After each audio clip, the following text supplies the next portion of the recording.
नमस्कार। आज के इस वीडियो में हम बात करेंगे यूडाइस प्लस पर एक अपडेट आया है, नया अपडेट है और यह अपडेट आप अपार आईडी बना रहे हैं उससे संबंधित है। और आपने अपार आईडी बना कर थक गए होंगे, तब भी सारे बच्चों के अपार आईडी नहीं बन पा रही है और उसमें क्या-क्या दिक्कत आ रही है मुझे भी मालूम है, मैं भी बना कर थक गया हूँ। तो इस वीडियो को आप पूरा देखिए, इसमें क्या अपडेशन दी गई है और क्या नियम दे रखे हैं। उन नियमों को आप ध्यान से समझ लेंगे और उनको आप सही कर लेंगे तो ही आपकी अपार आईडी सभी बच्चों की क्रिएट हो पाएगी। तो यूडाइस प्लस पर प्रोफाइल फील्ड सत्यापन गाइड की गई है और उस गाइड के आधार पर आप करिएगा। तो चलिए शुरू करते हैं हम यूडाइस प्लस पर वह अपडेट क्या है। इस चैनल पे आप नए हैं तो चैनल को सब्सक्राइब कीजिए और साथ ही साथ अपने साथी शिक्षक तक वीडियो ज़रूर शेयर कीजिएगा, उनको भी यह परेशानी के बारे में मालूम पड़ेगा। हम सबसे पहले गूगल क्रोम खोलेंगे और गूगल क्रोम में गूगल खोल लेंगे और यूडाइस प्लस सर्च कर लेंगे। यूडाइस प्लस सर्च करने के पश्चात अब यूडाइस की पहली लिंक पर हम क्लिक करेंगे और यहाँ पर ऑल मॉड्यूल्स पर क्लिक कर देंगे। ऑल मॉड्यूल पर क्लिक करते ही आपके सामने स्टूडेंट मॉड्यूल आएगा और स्टूडेंट मॉड्यूल पर हमें स्टेट सेलेक्ट करने के लिए यहाँ पर बोल रहा है, तो यहाँ स्टेट सेलेक्ट करेंगे और गो पर क्लिक कर देंगे। यहाँ पर आपके स्कूल के यूजर्स पासवर्ड वगैरह डालना रहेगा, तो आप यहाँ पर अपने इस लॉगिन पर क्लिक कर देना। जैसे लॉगिन पर क्लिक करेंगे आपके सामने इस प्रकार का इंटरफेस रहेगा। यहाँ पर करंट एकेडमिक ईयर 2024-25 के बॉक्स पर हम क्लिक कर देंगे। यहाँ पर क्लिक करते हैं हमारे सामने इन्फॉर्मेशन आएगी, इसको क्लोज करते हैं। तो यहाँ पर इधर के साइड में ये जो दिखाई दे रहा है सबसे नीचे फ्रॉम फील्ड वैलिडेशन गाइड, तो फॉर्म को जब आप फिलअप करते हैं तो एक प्रक्रिया होती है, उसे वैलिडेशन कहते हैं और इसके बारे में आपको यूडाइस पोर्टल ने गाइड कर रखा है कि इस प्रकार से आप गाइड के दिशा निर्देश के अनुसार करेंगे तो आपके सारे प्रॉब्लम्स दूर होते जाएंगे और अपार आईडी आप अपार मॉड्यूल पर आसानी से क्रिएट कर पाएंगे। क्या-क्या है इसमें जानकारी हम देखते हैं। तो इस पर क्लिक करेंगे तो आपके सामने इस प्रकार के सारे जो गाइड रूल्स है इसके बारे में पूरा ये इतना दे दे रखा है। तो इसको हम पूरा पढ़ेंगे और इसको समझेंगे, इसमें क्या करना क्या नहीं करना है। तो आप इस वीडियो में पूरा बने रहेंगे, आखिरी तक देखेंगे तो आपको समझ में आएगा, बीच में छोड़कर जाएँगे तो नहीं समझ में आएगा। अब मुझे पता है कि आप इतने दिनों से परेशान हो रहे हैं, तो मैं इसलिए आपके लिए ये जानकारी लाया हूँ। तो इसकी हम जानकारी हम देखते हैं, तो क्या-क्या है इसके बारे में।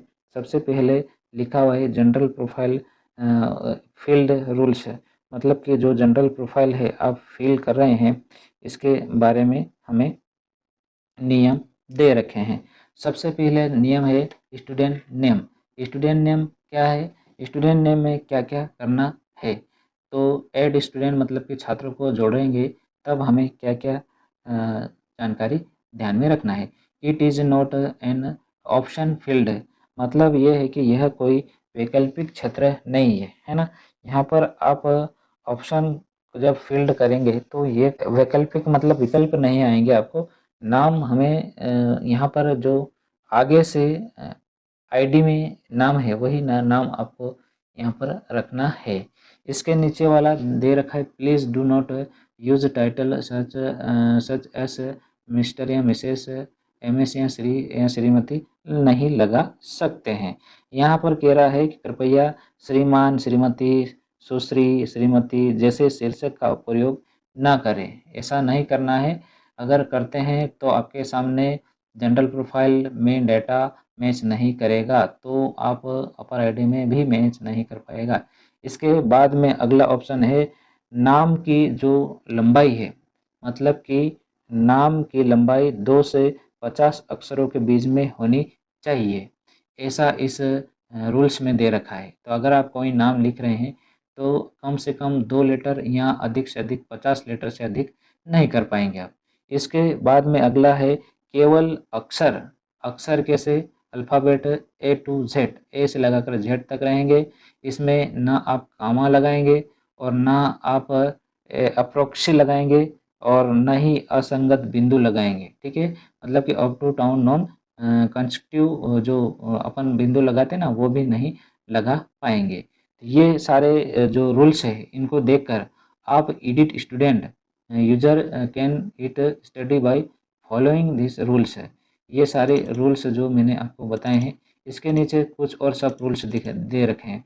इसमें क्या दे रखा है कि आप बाएं ओर के मेन्यू के छात्र नाम अपडेट मॉड्यूल के माध्यम से छात्र का नाम अपडेट कर सकते हैं। ठीक है, मतलब कि यहाँ पर बाएं साइड में ये जो दिखाई दे रहा है स्टूडेंट नेम अपडेट, इसमें हमें कुछ रूल्स दे रखे हैं। जैसे कि हम देखते हैं तो ये रूल्स है। इन रूल्स को देखते हुए आप एक लेटर को आगे पीछे, यहाँ जैसे कि मोहित कुमार शर्मा लिखा हुआ है तो मोहित जो शर्मा है उसको आगे करके आप मोहित कुमार या फिर कुमार मोहित शर्मा कर सकते हैं। ऐसे कि ऐसे ये 4 रूल्स 5 रूल्स दिए गए हैं, इसी के अनुसार आप कर सकते हैं। इसके बाद में आप उस स्टूडेंट का पेन नंबर यहाँ पर जारी करेंगे और गो पर क्लिक करेंगे तो सारी डिटेल्स स्टूडेंट की आ जाएगी। इसका भी एक वीडियो बनाया है मैंने, यहाँ पर इस चैनल पे मौजूद है, उस चैनल के प्लेलिस्ट में जाकर आप देख सकते हैं। तो चलिए हम आगे बात करते हैं फॉर्म फील्ड वैलिडेशन गाइड के बारे में। तो ये एक पहली जानकारी हो गई। फिर छात्र का नाम केवल एक ही बार यहाँ पर अद्यतन किया जा सकता है। एक ही बार आप इसको आप अपडेट कर सकते हैं, दूसरी बार नहीं कर सकते हैं। फिर छात्र का नाम अद्यतन करते समय मॉड्यूल में उपलब्ध दिशा निर्देश के अनुसार ही आप चेंज कर सकते हैं। ठीक है, तो ये है। इसके बाद में कुछ नोट दे रखा है बिंदु के बारे में। ये है इंग्लिश में पूरा है तो मैं आपको हिंदी में समझा देता हूँ। आधार का संसाधन के बाद में जो आधार का सत्यापन होगा कि नहीं, उसके बाद में आप छात्र का नाम नहीं बदल सकते हैं। यदि आप कोई बदलाव करना चाहते हैं तो अपने ब्लॉक या एमआईए से संपर्क करके बदल सकते हैं। फिर एक और आपको इम्पोर्टेंट टिप्स दे रखी है। इसमें एक बार अपार बन जाने के बाद में छात्र का नाम नहीं बदल सकते हैं। तो ये चीज़ें हैं। इसके बाद में हम डेट ऑफ बर्थ की बात करेंगे तो ये भी डेट ऑफ बर्थ में आपको कोई ऑप्शन चुनने का नहीं है, डेट ऑफ बर्थ जैसे ही वैसे आएगी। तो इसके लिए भी आपको यहाँ पर एमआईए से संपर्क करना पड़ेगा और आईडी में संशोधन करना पड़ेगा। और आईडी जब संशोधित होगी जब आधार कार्ड में सही इन्फॉर्मेशन जानकारी होगी। इसके बाद में हम डेट ऑफ बर्थ जन्म तिथि की बात करें तो कोई विकल्प क्षेत्र नहीं है। और जन्म तिथि आपको इस प्रकार से पहले डे फिर महीना फिर ईयर्स, ये वाली जानकारी जैसे कि ये आपको दिखाई दे रही है यहाँ पर, ये इतने तो ये ऐसे करके ही डालेंगे तभी आपको। फिर बाद में कह रहा है कि 17 प्रारंभ तिथि को छात्र की जो आयु 2 वर्ष से कम नहीं होना चाहिए, है ना। This student age can not be less than 2 years है, मतलब कि 2 वर्ष से कम नहीं होना चाहिए। इसके बाद में अगला है कि छात्र की जो जन्म तिथि है 1/1/43 से पहले की नहीं होना चाहिए, है ना। 1/1 से पहले मतलब कि 43 से पहले की जन्म तिथि होगी उस स्टूडेंट की अपार आईडी क्रिएट नहीं होगी और इससे पहले की जन्म तारीख वाला बच्चा एडमिशन ले भी नहीं सकता है। इसके बाद में अगला रूल्स है कि यदि छात्र की आयु मैट्रिक्स से मेल नहीं खाती तो आप स्क्रीन पर पुष्टिकरण संदेश प्रदर्शित किया गया है जिससे उपयोगकर्ता तदनुसार आगे की कार्रवाई कर सकेगा। ठीक है, इसके भी कुछ टिप्पणी दी गई है, निर्देश दिए गए हैं, नोट्स दी गई नोट। तो यहाँ पर दे रखा है आधार सत्यापन के बाद छात्र की जन्म तिथि नहीं बदल सकते हैं। और जैसे ही आप आधार का सत्यापन कर लेंगे तब आप जन्म तिथि को नहीं बदल पाएंगे और एक बार अपार बन जाने के बाद में छात्र की जन्म तिथि भी आप नहीं बना पाएंगे। तो ये जानकारी है। फिर मदर्स नेम फादर्स नेम, तो मदर नेम में क्या है कि यहाँ पर जो कोई ऑप्शन है, कोई वैकल्पिक क्षेत्र ये भी नहीं है। ठीक है, और इसमें नेम में जो 2 से 50 अक्षर के बीच में होना चाहिए और यहाँ पर भी A to Z लेटर्स का उपयोग कर सकते हैं और इसमें भी आप पॉइंट वगैरह कामा वगैरह नहीं लगा सकते हैं। इसके बाद में फादर्स नेम की बात करेंगे तो वही इसी प्रकार से मदर नेम में रूल्स दे गए, उसी प्रकार से फादर्स नेम दिए गए। फिर गार्जियन नेम में भी उसी प्रकार से रूल्स है। फिर Aadhaar number of student, Aadhaar number में किस प्रकार से आप चेंज कर पाएंगे इसकी भी जानकारी यहाँ पर क्या क्या करना है यहाँ पर दे रहा है। तो आधार कार्ड के अनुसार बच्चे का नाम होना चाहिए, स्टूडेंट आधार वेरीफाइड होना चाहिए। ठीक है, जैसे कि हमने देखा था कि यहाँ पर ऑल स्टूडेंट पे जाकर हम list of all student active student पर देखेंगे और यहाँ पे जो ये इस प्रकार के यहाँ पर स्टेटस दिखाई दे रहे हैं इधर के साइड में, यहाँ पर वैलिडेट इस प्रकार से होगा और छात्र के नेम के आगे राइट का निशान लगा हुआ होगा। उसी छात्र की जानकारी सही कंप्लीट होगी तो वही सही रहेगा, है ना। तो ये हमने देखा है कि इस प्रकार का जो मार्क लगा हुआ है वही वैलिडेट वेरीफाइड है। इसमें it is not appointment field है। ठीक है, मतलब कि यह कोई आधार संख्या वैध नहीं है, ऐसा भी आपको दिखाई दे सकता है ना? अगर आधार संख्या सही नहीं डालेंगे तो वैध नहीं है बताएगा, फ़ील्ड बताएगा। और Aadhaar number should be not start 0 और 1, 0 और 1 से शुरू नहीं होना चाहिए। फिर सिस्टम में पहले पंजीकृत आधार संख्या की अनुमति नहीं है, मतलब कि पहले से ही कोई आधार नंबर पंजीकृत है तो वो आधार नंबर भी आपको वैलिड नहीं रहेंगे।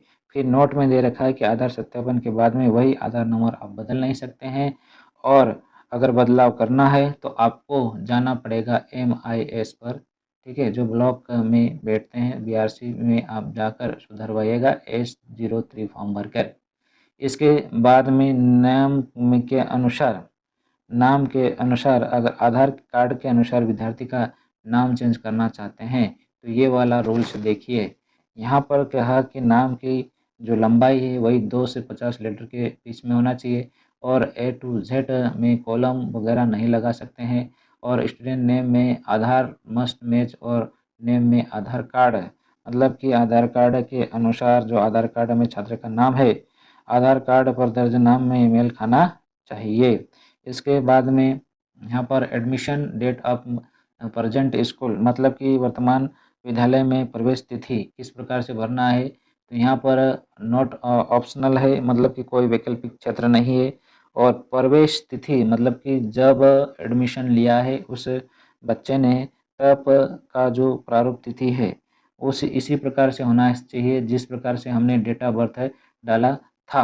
पहले डेट, फिर महीना, फिर ईयर्स डालेंगे। इसके बाद में प्रवेश तिथि में छात्र की जन्म तिथि से पहले नहीं हो सकती है, मतलब कि जो प्रवेश तिथि है उससे पहले नहीं हो सकती है, ठीक है। तो जन्म तिथि और उसमें अंतर होना चाहिए। फिर बाद में कह रहा है कि भविष्य की तारीख की अनुमति नहीं है, मतलब कि आप एडमिशन के समय की तारीख को नहीं डालते हैं और आप भविष्य में आने वाले समय की तारीख डालते हैं, जैसे कि अभी 24-25 है तो आप 26 का डेट डालेंगे तो वो भी मान्य नहीं करेगा। फिर एड्रेस की बात करेंगे तो एड्रेस में भी विद्यालय में जो जो पता है इसमें भी कोई ऑप्शनल क्षेत्र नहीं है, और पता कम से कम आपको 10 अक्षरों तथा अधिकतम 150 अक्षर तक लेटर तक आप इसमें डाल सकते हैं।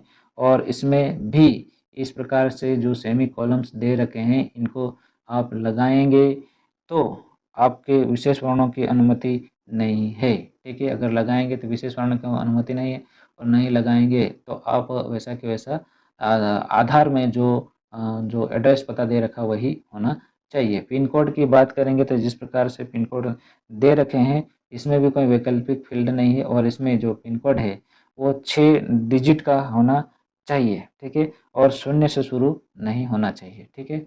यहाँ पर दे रखा है। फिर मोबाइल नंबर की बात करेंगे तो वही ऑप्शनल है, और यहाँ पर 10 डिजिट का मोबाइल नंबर होंगे, और 6, 7, 8 और 9 से स्टार्ट नहीं होंगे, ठीक है। 6, 7, 8 और 9 से स्टार्ट नहीं होंगे, ठीक है। तो ये है। इसके बाद में हम बात करें तो यहाँ पर जो प्राथमिक और वैकल्पिक मोबाइल नंबर एक नहीं होना चाहिए, मतलब कि जो मोबाइल नंबर है, जो प्राइमरी एवं अलॉटमेंट मोबाइल नंबर है वो अलग-अलग नहीं होना चाहिए। जो मोबाइल नंबर आपके आधार में अपडेट है वही नंबर होना चाहिए, तभी जाकर आप क्रिएट कर पाएँगे अपार आईडी। इसके बाद में हम बात करते हैं तो यहाँ पर वैकल्पिक मोबाइल नंबर छात्र का या उसके माता-पिता पेरेंट्स के होना चाहिए, वही रूल्स है जो मोबाइल नंबर के रूल्स दे रखे हैं। अगर पेरेंट्स मोबाइल नंबर है तो वो भी आप डाल सकते हैं। और इसके बाद में हम बात करेंगे तो अंत्योदय अन्न योजना में लाभार्थी एक अनिवार्य फ़ील्ड है, और इसमें आप यहाँ पर क्या BPL लाभार्थी है फ़ील्ड को हाँ के रूप में चिन्हित किया जाना चाहिए, ठीक है। तभी आपका जो करेक्शन है सही हो पाएगा। और इसके बाद में हम बात करें हैं तो क्षति का प्रकार कोड बताएंगे, ठीक है। जो अन्न योजना के बाद में यहाँ पर टाइप ऑफ इम्प्लीमेंटेशन कोड बताएंगे, तो इसमें भी मैंडेटरी है, और फील्ड इन द CWSN वाले फील्ड को हाँ भरेंगे, है ना, तभी चिन्हित किया जाना चाहिए, हाँ के रूप में चिन्हित किया जाना चाहिए। और अधिकतम 3 प्रकार के हानि का चयन कर सकते हैं इसमें। इसके बाद में विकलांगता प्रतिशत बताना है, मतलब कि डिसेबिलिटी परसेंट बताना है। और इसमें भी अगर कोई अनिवार्य फील्ड तो है ये है, और जब इसमें सब CWSN फील्ड को हाँ के रूप में चिन्हित किया गया तब इसमें भरना है, और केवल 0 से 100 के बीच के अंकों की अनुमति है इसमें। फिर इसके बाद में हम बात करेंगे तो व्हेन द स्टूडेंट मैंडेटरी, मतलब कि विद्यार्थी को मुख्यधारा के रूप में कब लाया गया है, तो इसकी भी जानकारी अगर अनिवार्य फील्ड है तो जब इस छात्र में वर्तमान या पिछले वर्ष में स्कूल से बाहर के बच्चों को अगर के रूप में पहचाना गया तो आपको चिन्हित करना है। इसके बाद में हम बात करें तो इनरोलमेंट प्रोफाइल फील्ड रूल्स है, इनरोलमेंट नामांकन प्रोफाइल फील्ड के नियम क्या क्या है, तो इसके भी नियम है कुछ, जैसे कि वर्तमान विद्यालय में प्रवेश संख्या है ना, admission number of present school. तो इसमें भी कोई ऑप्शनल तो नहीं है, यहाँ पर कोई वैकल्पिक क्षेत्र नहीं है, और केवल अल्फान्यूमेरिक और यहाँ पर की अनुमति दे रखी है। अधिकतम 25 अक्षर सक्रिय रहेंगे, है ना, 25 अक्षर मतलब कि एनरोलमेंट प्रोफाइल में जो एडमिशन नंबर है, प्रेजेंट नंबर है, अधिकतम 25 कैरेक्टर से ज़्यादा आप नहीं डाल सकते हैं। एडमिशन डेट जिस प्रकार से प्रेजेंट में आपने एडमिशन लिया है तब की एडमिशन डेट हम डाल सकते हैं, ठीक है। और इसके बाद में यहाँ पर क्लास सेक्शन रोल नंबर यहाँ पर ऑप्शनल है ये भी, और ओनली जो नंबर से है अलाउड है, दूसरे चीज़ें नहीं डाल सकते हम। यहाँ पर subject group student by the student, मतलब कि फील्ड में enables only the higher secondary class को हम किस प्रकार से यहाँ पर, जैसे कि बच्चा पिछले साल किस कक्षा में था उस कक्षा का हमें यहाँ पर जो उस कक्षा का वैकल्पिक चयन करना रहेगा। और उसके बाद में हम बात करेंगे तो पूर्व अध्ययन की गई कक्षा का परिणाम भी डालना रहेगा यहाँ पर, ठीक है, स्कूलिंग वाला। और इसके बाद में हम बात करेंगे तो यहाँ पर पिछले पूर्व में अध्ययन की गई कक्षा में परीक्षा परिणाम भी डालना है, पिछली कक्षा में प्राप्त अंक प्रतिशत भी डालना है, अंक प्रतिशत भी डालना है इसमें, है ना, ये लिख रखा है provide class studies rules on the examination, ठीक है। और इसके बाद में in the previous class study, मतलब कि जो विद्यार्थी द्वारा स्कूल में उपस्थित रहने के दिनों की संख्या भी यहाँ पर डालना है, ठीक है। और इसके बाद में यहाँ पर जो भी नियम दिए गए हैं तो इन नियमों को हम देखते हुए अगर हमारे स्कूल की प्रोफाइलों को वो स्टेप बाय स्टेप इन नियम के आधार पे हम कंप्लीट करेंगे तो 100% हमारा जो अपार मॉड्यूल है इसको हम कंप्लीट कर पाएंगे, ठीक है। तो आपको क्या करना है, यहाँ पर जो डैशबोर्ड है और इस डैशबोर्ड पे जाकर इन बच्चों की सारी जानकारी जो आपने जनरल प्रोफाइल, एनरोलमेंट प्रोफाइल इनको अपडेट की है उसमें सारी जानकारी चेक करना है क्या सही है। इसमें जनरल प्रोफाइल में जो हमने नियम बताए हैं उन नियम के आधार पे डालकर हम सेव करते जाएंगे और आगे इस प्रकार की सभी जानकारी भरते हुए नेक्स्ट करके अब इस प्रोफाइल को भी कंप्लीट कर पाएंगे। तभी हम इस प्रकार के ऑप्शन के आधार पे हम फील्ड को सही कर पाएंगे। तो आई होप आपको ये जानकारी सही लगी होगी। आप वीडियो को रोककर ये सारे नियम रूल्स पढ़ सकते हैं या फिर आप पोर्टल पर जाकर यहाँ पर फ्रॉम फील्ड वैलिडेशन गाइड लिखा हुआ है, इसको आप ओपन करेंगे आपके सामने वही रूल्स जो हमने अभी पढ़े हैं इनको स्टेप बाय स्टेप समझ में आ जाएगा। जैसे कि मैंने बताया है, अगर नहीं समझ में आए तो आप यहाँ से देख सकते हैं। तो आई होप समझ में आया होगा आपको। तो बहुत बहुत धन्यवाद वीडियो में बने रहने के लिए, और इस चैनल पे आप नए हैं तो चैनल को सब्सक्राइब जरूर कीजिएगा। बहुत बहुत धन्यवाद आपका, और अपने साथी शिक्षक तक ये जानकारी पहुँचाइएगा।